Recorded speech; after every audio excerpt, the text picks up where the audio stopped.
એ દાવો પ્રશ્ન ઉદ્ભવ્યો છે 6 મહિનામાં જ ઉદ્ભવેલો હોવો જોઈએ, કારણ કે તમે 6 મહિના સુધી દાવો નથી કરતો તો એનો મતલબ એવો કે પાકની સીઝન કેટલી હોય, 2 મહિના હોય, 3 મહિના હોય, 4 મહિના હોય, બધું એરંડા હોય તો લાંબો સમય 7-8 મહિના હોય, બાકીના પાક તો 3 થી 4 મહિનામાં લેવાઈ જાય. એટલા માટે એમાં 6 મહિનાની સમય મર્યાદા આપી છે કે તમારે ખેતરે જવાનો રસ્તો એ જો 6 મહિનામાં જે બંધ કર્યો છે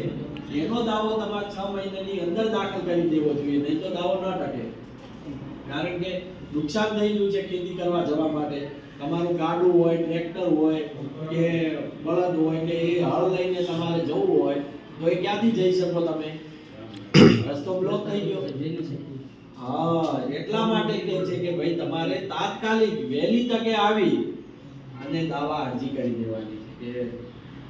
આ લોકોએ અમારો ખેતરે જવાનો કે આ જાહેર રસ્તો છે એમાં અડચણ કરી છે, હવે અમારે કેવી રીતે જવું અને અમારો પાક બળી જશે ત્યાં, અથવા વાવેતર કરવાનું છે, લેટ થઈ જશું, સીઝન અમે લેટ પડીશું તો પાકનું ઉત્પાદન ઘટશે.